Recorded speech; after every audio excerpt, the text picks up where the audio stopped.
दोस्तों नमस्कार। Daily read book में आप सभी का स्वागत है। अभी हम लोग लुसेंट समान विज्ञान का ऑब्जेक्टिव प्रश्न पढ़ रहे हैं। पिछले वीडियो में 699 तक के प्रश्नों को पढ़ा जा चुका है। इन सारे प्रश्नों का वीडियो बन चुका है। यहाँ इस वीडियो में 700 से 761 तक के प्रश्नों को हम पढ़ेंगे। इसलिए अगर आप पिछला वीडियो नहीं देखे हैं तो पहले वो देख लीजिए, उसके बाद ये देखिए। तो चलिए स्टार्ट करते हैं। पहला प्रश्न है, पीलिया किसके संक्रमण के कारण होता है? पीलिया यकृत के संक्रमण के कारण होता है, यानी यकृत प्रभावित होता है पीलिया रोग से। अगला प्रश्न है, पीलिया रोग से रुधिर में निम्न को मात्रा बढ़ जाती है, मतलब किसकी मात्रा बढ़ जाती है पीलिया रोग में? तो बिलीरुबिन की मात्रा बढ़ जाती है। आंसर ए होगा। अगला प्रश्न है, हेपेटाइटिस मानव शरीर के किस अंग को प्रभावित करता है? हेपेटाइटिस जिगर को प्रभावित करता है, यानी लीवर को। अगला प्रश्न है, किस प्रकार का रोगजनक जल जनित रोग हेपेटाइटिस ए का कारण बनता है? तो ये वायरल रोग है। Answer B. अगला प्रश्न है, हेपेटाइटिस बी निम्नलिखित में से किसके कारण होने वाला संक्रामक रोग है जो यकृत को प्रभावित करता है? आंसर होगा ए, यानी वायरस। अगला प्रश्न है, मेनिंजाइटिस रोग किसको प्रभावित करता है? तो मेनिंजाइटिस रोग प्रभावित करता है मस्तिष्क को। अगला प्रश्न है, एडवर्ड जेनर निम्नलिखित में से किस रोग से जुड़े हैं? एडवर्ड जेनर चेचक से जुड़े हुए हैं। चेचक के टीका की खोज एडवर्ड जेनर ने किया था। अगला प्रश्न है, चेचक होने का कारण है? चेचक होने का कारण है वेरियोला जोस्टर वायरस। यहाँ सिर्फ लिखा है वेरियोला वायरस। आंसर बी होगा। अगला प्रश्न है, किस रोग की पूरी तरह उन्मूलन कर दिया गया है? तो ये चेचक का पूरी तरह उन्मूलन कर दिया गया है। अगला प्रश्न है, खसरा रोग का कारक क्या है? खसरा रोग विषाणु के कारण होता है। अगला प्रश्न है, निम्नलिखित में से कौन सा जानवरों का एक तीव्र वायरल रोग है जो मनुष्यों में एक संक्रमित जानवर के काटने से फैलता है? तो ये होता है रेबीज।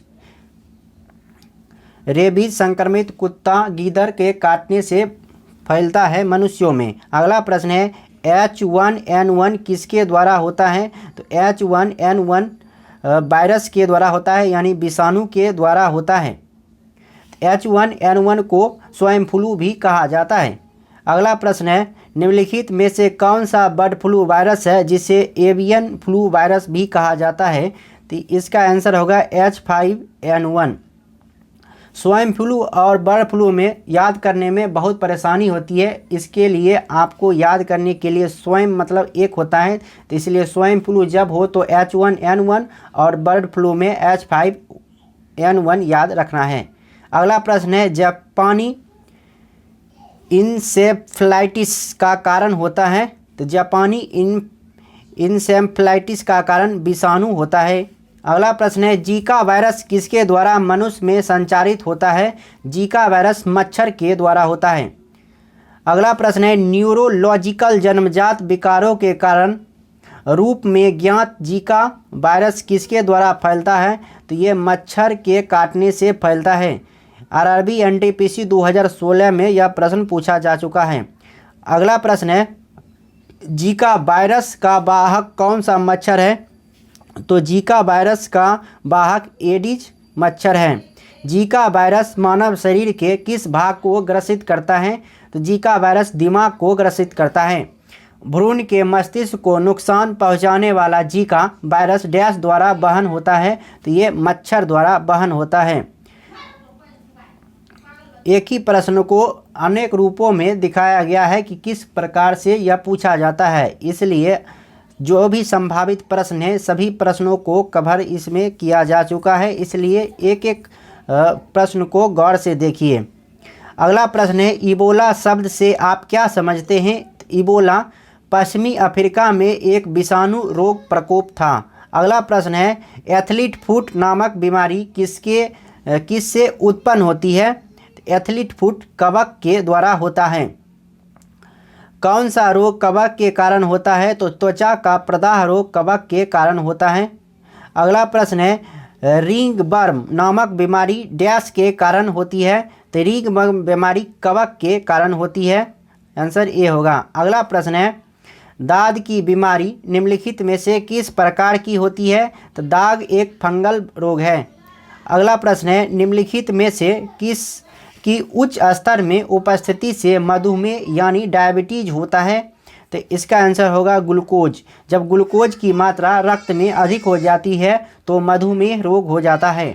अगला प्रश्न है शरीर के किस अंग की खराबी से मधुमेह रोग का प्रकोप होता है।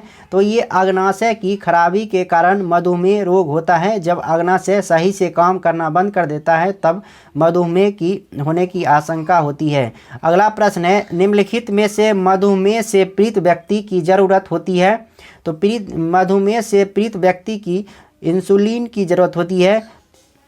इंसुलिन से मधुमेह को कंट्रोल किया जा सकता है। मधुमेह के उपचार हेतु प्रयुक्त हार्मोन इंसुलिन का आविष्कार किसने किया था। तो इंसुलिन का आविष्कार एफ.जी. बेंटिंग ने किया था।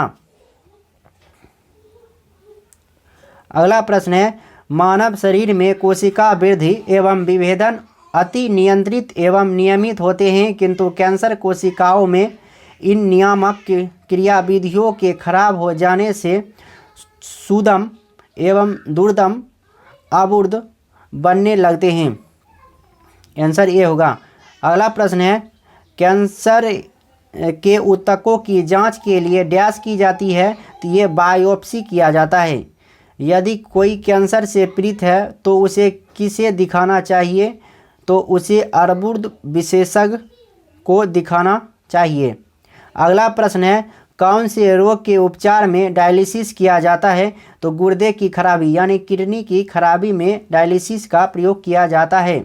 सामान्यतः निम्नलिखित में से कौन सा कैंसर का कारण नहीं होता है। तो ट्रांसमिशन कैंसर का कारण नहीं है, जबकि पर्यावरणीय कारण आनुवांशिक उत्परिवर्तन और आनुवांशिक संशोधन के द्वारा कैंसर हो सकता है।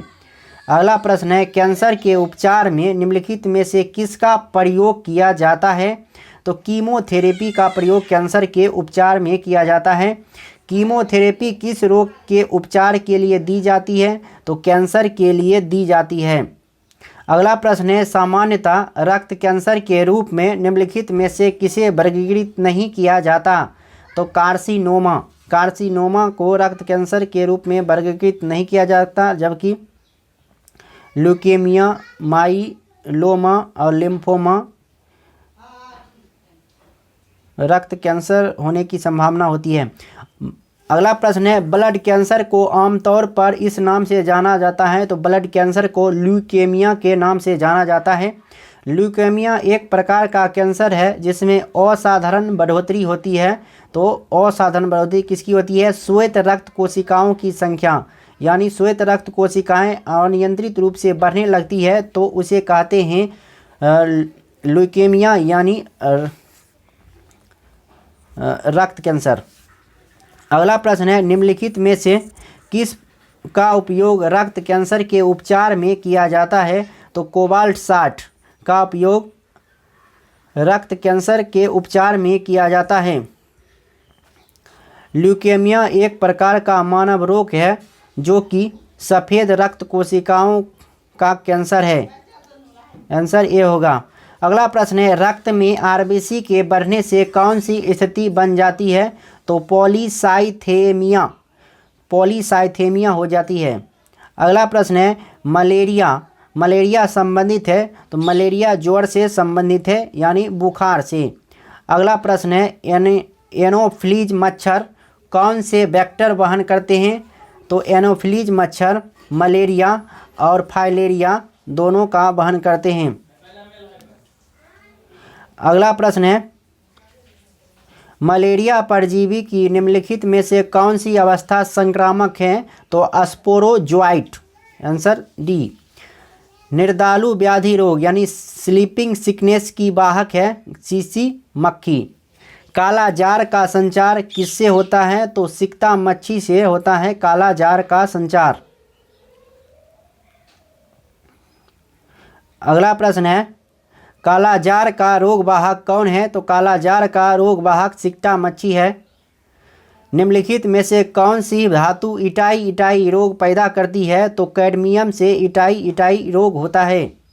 गलकंड यानी वर्धित अवटु ग्रंथि का बढ़ना मुख्यतः किसकी कमी के कारण होता है? तो आयोडीन के कारण होता है गलगंड या ग्वाइटर रोग। अगला प्रश्न है, घेघा नामक रोग किसकी कमी के कारण होता है? तो आयोडीन के कमी के कारण घेघा रोग होता है। शरीर के अंदर लौह की कमी से उत्पन्न होने वाला रोग है रक्तहीनता यानी एनीमिया। अगला प्रश्न है, मीना माता रोग किसके द्वारा पानी के प्रदूषण से फैलता है? तो ये पारा के प्रदूषण से मिनी माता रोग हो जाता है। सीमेंट फैक्ट्री के मजदूरों को क्या होने की संभावना रहती है? तो ये होती है साइटोसिलिकोसिस से कोशिश होने की संभावना सीमेंट के मजदूरों को होती है। अगला प्रश्न है, श्वेत फुफ्फुस रोग पाया जाता है? तो कागज उद्योग के कर्मचारियों में श्वेत फुफ्फुस रोग पाया जाता है। अगला प्रश्न है, निकट दृष्टि यानी मायोपिया रोग का संबंध किससे है? तो मायोपिया रोग का संबंध आँख से है। प्रत्यय अम्ल यानी एंटासिड किसके राहत दिलाने वाली औषधियों में पाया जाता है? तो पेट दर्द की औषधियों में एंटासिड का प्रयोग किया जाता है। थैलीसीमिया एक आनुवांशिक रोग है जिससे प्रभावित होता है रक्त। अगला प्रश्न है, निम्नलिखित में से कौन सी एक व्याधि आनुवांशिक है? तो हीमोफीलिया एक आनुवांशिक रोग है।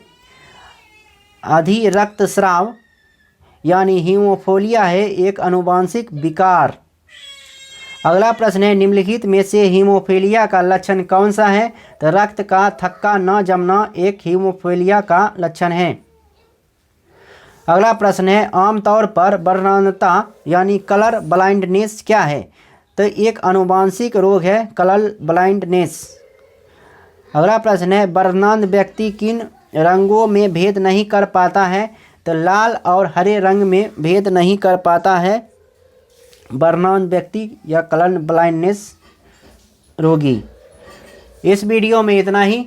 अब इसके बाद के प्रश्नों को नेक्स्ट वीडियो में हम लोग पढ़ेंगे। अब अंतिम वीडियो आएगा और उस वीडियो के साथ यह चैप्टर समाप्त हो जाएगा।